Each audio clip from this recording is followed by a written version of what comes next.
Today on Time About the Movies, we have what could honestly be one of the greatest movie weeks of the year. I mean, maybe one of the greatest movie weeks of all time, honestly, because you got not one, not two, not three, but four really good movies coming out on March 26, 2010, including Dreamworks' latest animated feature, a hangover-esque style comedy set in the 1980s, a movie that features Liam Neeson, Amanda Seyfried, and Julianne Moore, and one of the best documentaries you'll ever see, especially if you're an avid Disney animation fan. So we've got a very, very good show for you. So let's not waste any more time and get right to it. This really damn good week of movies coming up on Time About the Movies starts next.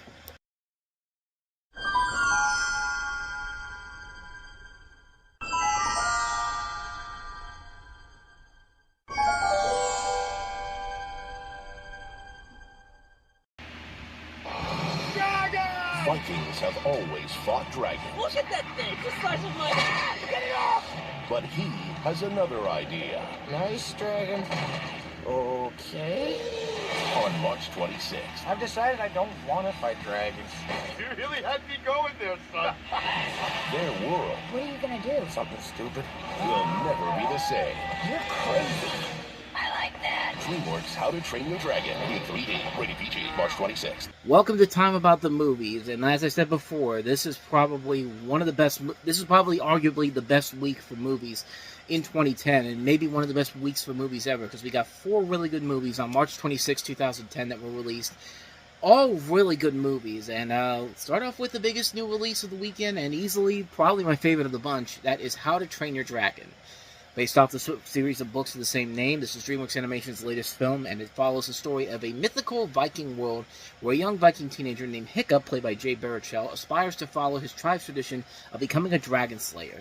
After finally capturing his first dragon and with his chance of at last of gaining the tribe's acceptance, he finds that he no longer wants to kill the dragon and instead befriends it. That dragon, of course, is this guy right over here. This little guy right here, Toothless. I have my plush that I had from the last movie review I did for How to Train Your Dragon 3, but I can't find it anywhere. So just pretend that this is him, because yeah, as you can see, I really do love this movie to the point where I bought merchandise like this, and I showed you the plush I got at Walmart a couple of days ago, which I'll show you that now if you didn't see that. See, just picked this up at Walmart a couple of days ago for $10. Of course, for the new movie, which is coming out not but a couple of days after this gets posted. The first time you'll see this posted, but excuse me.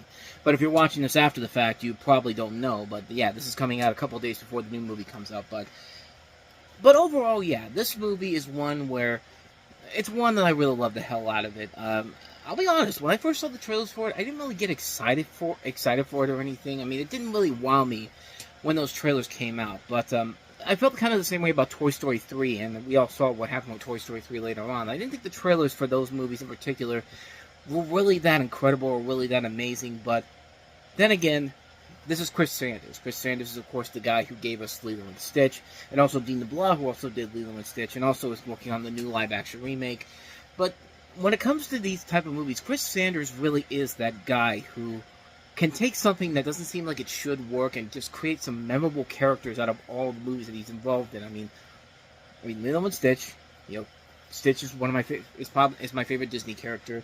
How to Train Your Dragon, well, you got this guy right here, this little guy right here. The Croods, great characters in that movie. Even The Call of the Wild, which did not get the best reception overall. I mean, that movie is great to me. I really like that one a lot, especially because you do get invested in Buck overall, the dog in that movie. Even though he's CG, there's still a lot about him to admire because Chris Sanders is putting a lot of the work into that. And at this point, DreamWorks had never made a really terrible movie. The only exception was Shark Tale, which I've talked about before, but this movie really is one of the strongest movies that they've ever done. I mean, there's so much to admire about the movie. The animation, the visuals are incredible. The voice work is really good. I mean, you cannot get a better cast for this than Jay Baruchel as Hiccup, America Ferrera as Astrid. You know, you got T.J. Miller, Kristen Wiig, Christopher Mintz-Plasse as the other kids, Gerard Butler as his father, Craig Ferguson as why am I blanking on his name? The guy Nick Frost plays in the remake. Gobbler the blacksmith in that movie, and you know, just an incredible cast overall. great characters overall. The characters in this are just so memorable and so very well done. The 3D in this movie, it's absolutely incredible. The 3D in this movie, the flying sequences in here, still take my breath away even after all these years. Like, watching this on a big screen and seeing those 3D flying scenes for the first time, it just really felt like you were in there. Like, you felt like you were on a ride at Universal Studios, which, you know, it really, you know, that's what it really felt like. And I really don't think this new movie coming up this week really is going to do all that. I mean, I have my trepidations about it, but this was a recent movie that shows why animation just works, and I don't think the live-action remake coming up is going to be able to hold a cake compared to what this movie did. You also like the relationship between Hiccup and Toothless. I mean, the villagers call him the Night Fury, but Hiccup calls him Toothless, and that really is the crux that holds this movie together. Their relationship in the movie and how they slowly but surely start to come together, and they immediately connect with one another. I mean, it's hard to believe that this is right up there with some of Pixar's best work. I mean, this is why when Pixar was just a film away from starting its slight downfall with Cars 2 the following year. But this was the first movie that really showed that DreamWorks could make a really good movie to be up there with Pixar in general, and they did a great job with this film. This is a great movie. The movie is just a ton of fun. It's kick-ass. The 3D is amazing. There's so much to enjoy about it. It's one of the best animated films they've ever done, and at the beginning of one of the best trilogies they've ever done. The trilogy as a whole is great. It's a lot of fun. It's a really enjoyable series of films, and it's just, what more can I say, man? How to Train Your Dragon is a great, great movie, plain and simple. So I'm gonna go put him away, but in the meantime, watch this trailer for the next movie we have here. A typical road trip weekend consists of partying, hooking up, and going wild. But in 2010, 4 friends will discover a new level of awesome. Go. All right. Look, what are we gonna do? You guys are terrible at quarters? Let's break into a school or steal a cop car or something, huh? Do you have Ritalin? What? Guys, come look at this. You don't think it's a little weird, a bunch of guys just piling up in a big bathtub together? It's called male bonding, okay? Haven't you even seen Wild Hogs?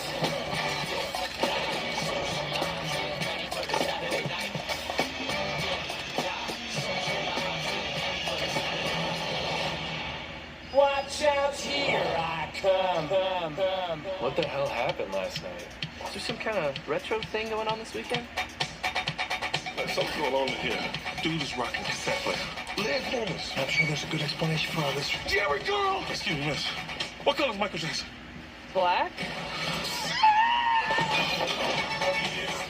Fast 86. I don't understand how we back in time. I'm so scared. Must be some kind of hot tub time machine. And that was the moment when they realized, ladies and gentlemen, we've got a title. Hot Tub Time Machines, coming less than a year after The Hangover, essentially kind of began this new trend of, like, you know, the road trip movie where things go wrong in a different way, like the modern era of that, like not like the vacation movies in general. But Hot Tub Time Machine, as the story here tells you, 4 guy friends played by John Cusack, Clark Duke, Craig Robinson, and Rob Corddry, all of them bored with their adult lives, travel back to their respective 80s heydays, thanks to a time-bending hot tub. Chevy Chase plays a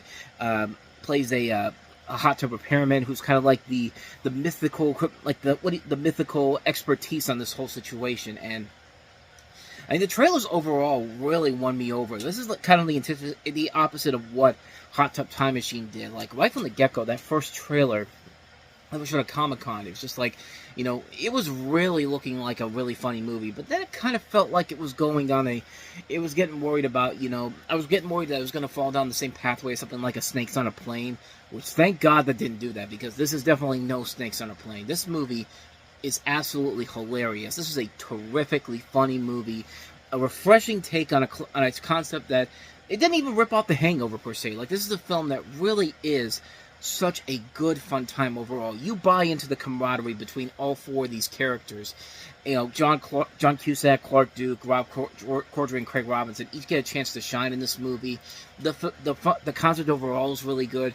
I love the fact that they changed time so much that you have no idea what the hell's going to happen. Like, one of the great scenes in the movie is when Rob Corddry makes a bet with a guy that, you know, the Washington Redskins won't make it to the Super Bowl because it's the AFC, not the Washington Redskins, the Cleveland Browns won't make the Super Bowl because, you know, it's 1987 and, you know, Ernest Biner's going to fumble the football. But in this movie, because they're back in time now and they've changed things, now that's it. Now it actually happens. So Cleveland fans, if you want to ever see a Super Bowl in your life, find a way to get into this alternate universe that Hot Tub Time Machine is in. But yeah, Rob Corddry and Craig Robinson overall really do get to work well in this movie. They finally get a chance to show what they can do. They're not just characters that are seen on The Daily Show or The Office where they're just the side characters. They get a chance to shine, and they're fucking hilarious in this movie, man. Chevy Chase, like I said, was really good as the hot tub repairman, too. Like, it's great to see him in here. This is directed by Steve Pink, who made Accepted, and written by the guys who did Sex Drive, and also they were doing they did another movie recently that I kind of gave him smack for. She's Out of My League, which just came out not but a couple weeks ago, actually. But this is definitely the Sex Drive John Morris and Sean Anders more than the She's Out of My League John Morris and Sean Anders team. But regardless, yeah, Hot Tub Time Machine is just a hilarious comedy. I love the fact that they say, F the rules of time travel. We're going to do whatever we want, and we're not even going to question it at all.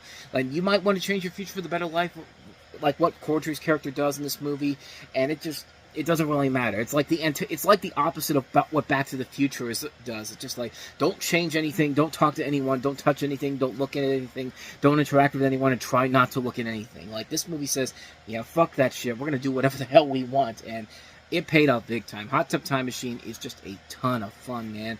One of the funniest movies I've ever seen, and one that has sadly not had the same reception as it had back in the day. I mean, unfortunately, it doesn't get the same love and respect that it does nowadays, but I don't know. Maybe it does, and I'm just not seeing it, but it's definitely worth checking out. And even the sequel's not that bad, honestly.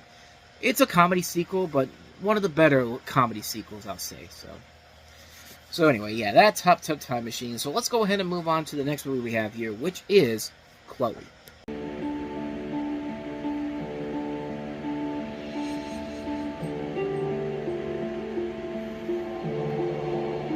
Hello? Hey, Catherine. I'm gonna be a little late. Who are you on with? One of my students.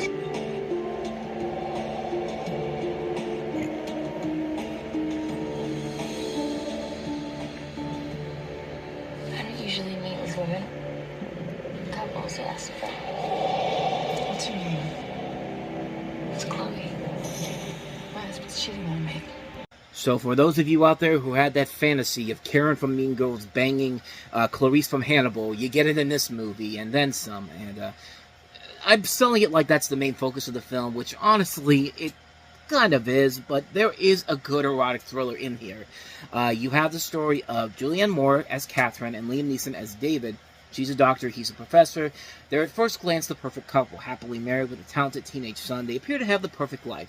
But when David misses a flight and his surprise birthday party, Catherine's long-simmering suspicions rise to the surface. Suspecting infidelity, he desires to hire an escort to seduce her husband to test his loyalty, and she finds herself directing Chloe, played by Amanda Seyfried's encounters with David, and Chloe's end of the bargain is to report back. The description is becoming increasingly graphic as the meetings multiply. And this is directed by Adam McGoyan, and Adam McGoyan had a couple of movies that weren't big successes overall, like Where the Truth Lies and Adoration, but this is the guy that did stuff like The Adjuster, Exotica, The Sweet Hereafter, great movies overall, and this, to me, I think is his best overall film. Not for the obvious reason that you think it is, but yeah, it is something where it's just like, yeah, it suckers you in just on that notion that Julianne Moore and Amanda Seyfried have an intense lesbian love sex scene in this, and it does work very well here. But then again, on top of that, but besides that, you got a lot of really good actors in here. I mean,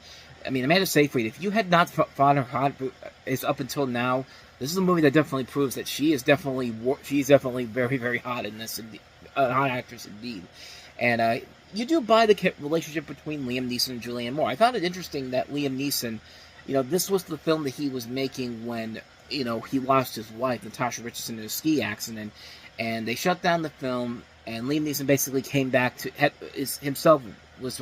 came back and decided to go ahead and do this, and he finished his performance in 2 days, and it really doesn't feel like he lost a beat when they were making this. Like, it really did feel it really did feel like it was a Liam Neeson performance, and he does a very good job in here. Amanda Seyfried's very good in here too, playing off of both of them. You also have a cast that also includes Max Thoreau from The Pacifier, Nina Dobrev, who was coming into her own with The Vampire Diaries. As I said, this is directed by Adam McGoyan. The writer of this is Erin Cressida Wilson, who's written a lot of stuff we've talked about before in the past and present. Produced by Ivan Reitman. Ivan Reitman, this is a producer of his Montecito Picture Company.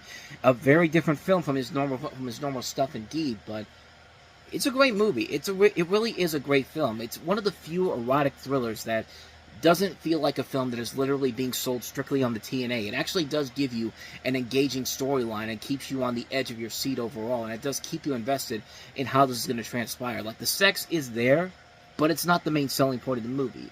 There actually is a good story here and there, but then again, the sex that does sell here does work in its favor, but it's a really good movie. It's a film that I think is definitely worth checking out, and yeah, it's definitely something that you'll get more of your money's worth if you go into it with the right mindset, so there you go. That's my thoughts on Chloe. So let's go ahead and wrap this up with my second favorite movie of the entire weekend. It's one of the greatest documentaries I've ever seen in my life. It's Disney's Waking Sleeping Beauty.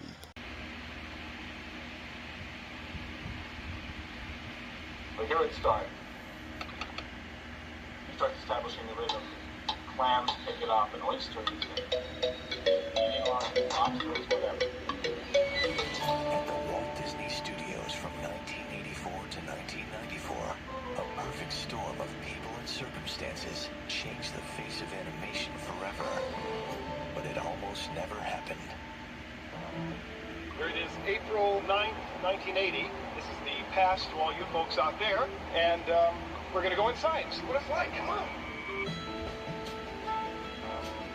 Revisions. 100 drawings go in the trash. The fact is that the last couple of animated movies made were not particularly good. That year, we were beat out at the box office by the Care Bears movie. We knew we hit rock bottom when the studio told us that we were being kicked out of our own building. I think after that meeting, we all kind of said, we're going to make great films. The work was intense, the hours were long, and there was only one thing that could stop it all: margaritas. This crew is the best crew. Fabulous. Can you really do what you want to do in animation? We have to do in this company. That is our legacy. From the producer of The Lion King and Beauty and the Beast comes the true story of the players. Hi, Tim. This is Tim Burton. And who are you? I'm John Lasseter. He's the cameraman. And the passion. The real heartbeat of this company was, is, and will always be the film business. That fueled one of the greatest comebacks in entertainment history. And the winner is Beauty and the Beast. Told by the people who were actually there. We were a group of artists living the dream. We went from hitting rock bottom to creating the most successful films ever. This is the story of how we got there. Waking Sleeping Beauty. This really is one of the best documentaries you will ever see, and if you're a big avid Disney animation fan, this is definitely one that is indeed worth checking out.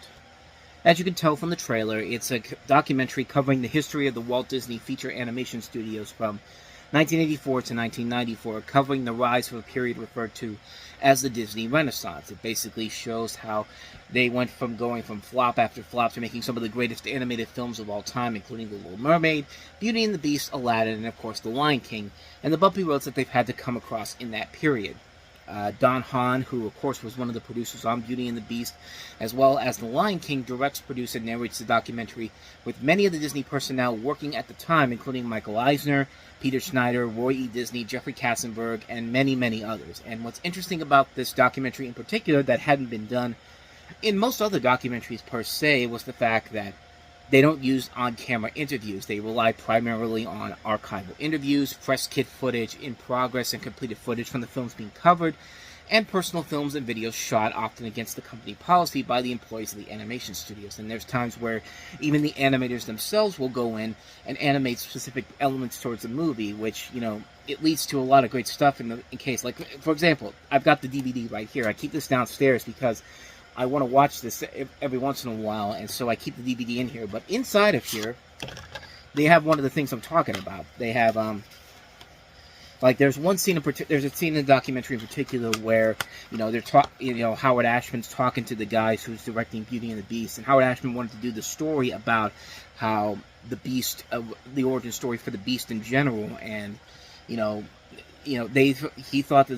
Ashman thought this was going to be like a heartbreaking moment in general. Like he really was emotional about this whole thing, but then you get to the directors, and they're just kind of like, this is the stupidest thing ever. This guy looks like the Beast, because the Beast looked like Eddie Munster from the Munsters. And when they went into the session with him, they basically told Howard Ashman what he didn't want to hear, and he literally he had a shit pit against them to the point where at the end of the thing they show like a clip of what happened when the director spoke up and Howard Ashman lost his mind, and it was pretty much this. I mean, that's literally a scene from the film in general, and it says here on the back, Howard Ashman excoriates director Kirk Wise and Gary Trousdale during a tough story meeting on Beauty and the Beast, as drawn by Kirk Wise from the documentary Waking Sleeping Beauty. That's what it says on the back right there. I don't even know if I used that word right, but you get the idea.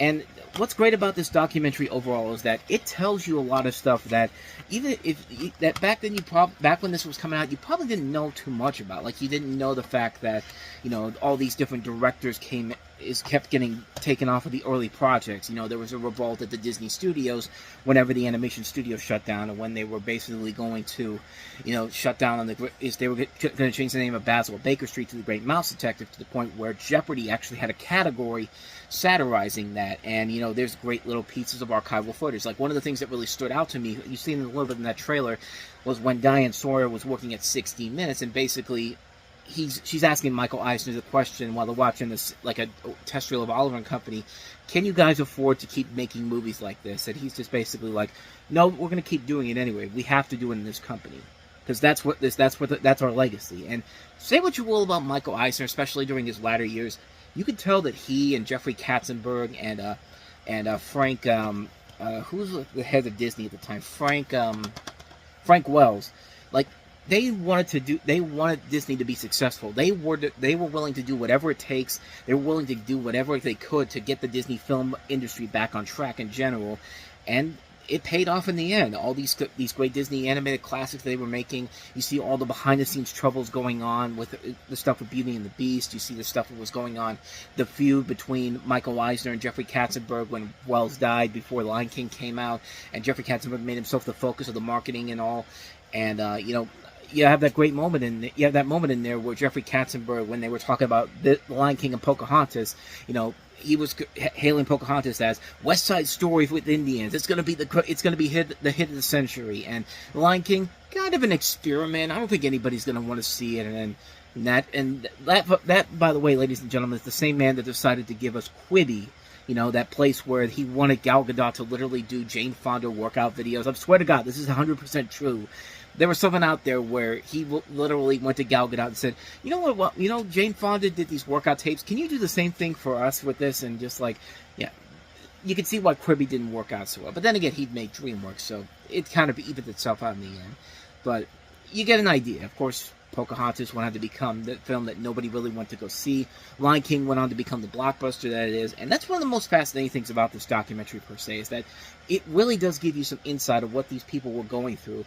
And it never feels like they're just phoning it in. It never feels like they're doing this because they're just doing it for the camera and all that. Everything they're doing in here feels realistic. It feels like you're actually in the middle of this whole thing, and you understand what everyone was going through. And it just works incredibly well. I think the reason why I love this more than any other documentary is because it is one of those great stories of how one of the Institutes of American Society almost went away forever. There was a point they talk about in there how somebody from within was literally going to buy Disney and then chop it up and then sell out for scraps, and not unlike what's going on with Warner Brothers. If you saw the news this week, but it's okay though. Disney said that they weren't going to do the same thing they did to Warner Brothers, which. Why the hell did you shut down the international cable channels? I'm just saying, but they had this point where, they had this dark point where they got beat up by the Care Bears movie, for God's sakes. And if anyone out there ever says, "Oh, these live-action remakes are Disney's biggest disasters," losing to a greeting card in 1985 when you're supposed to be the king of animation, That's the darkest day in Disney history. No matter what anybody says, that's the low point of Disney's history overall. And you go from that to having this incredible comeback, and Don Hahn does a very good job of handling this, putting in the archival home movies and archive clips, and having people that were involved in this talking through this without them being in front of the camera. I wish more documentaries did that. I'm glad to see that some of them are doing that now. Not all of them, but they're starting to follow in the same format. He did the same thing with the Howard Ashman documentary that came out around COVID. But yeah, it's another great documentary you should check out. But this is a really, really good movie, and I can't recommend this one enough. If you've ever grown up with Disney and want to learn more about the history of the studio, you got to check this one out. Even if you can't find the DVD somewhere, it's available on Disney+. Watch it. It's a great movie. I can't recommend this one enough. Waking Sleeping Beauty. Definitely a great, great documentary. One of my favorite documentaries of all time. What more can you say, man? Waking Sleeping Beauty. And thus, with all that said, that wraps up another episode of Time About the Movies. And how do you come back from a really good week of movies, a week with not so many good movies? We'll take a look at Easter weekend 2010 next time around with 3 notable movies, including Clash of the Titans, the remake of the 1981 Sword and Sandals classic, this time in 3D, or 3D, which is basically what this movie is like. This is one of those movies that has some of the worst 3D you ever see, but you're going to find out that it's post-production 3D, and I'll explain why that's bad next time around. But we also have the sequel to Why Did I Get Married, Tyler Perry's Why Did I Get Married 2. And also Miley Cyrus branching out into a more dramatic performance with her next movie, The Last Song, which was not well received at the time, but I don't think it's anywhere near as bad as people make it out to be. It's no Remember Me. I'll just go with that. But we'll delve into those 3 movies coming up on the next episode. That'll be tomorrow. But until then, thank you so much for watching this. I hope you enjoyed it. If you did, please go ahead, hit that like button, the subscribe button, and the notification button. And also, don't forget to hit our playlist, as well as check out the last episode we did. So with all that said, whether it's in the past, the present, or the future, I will see you at the movies. Take care.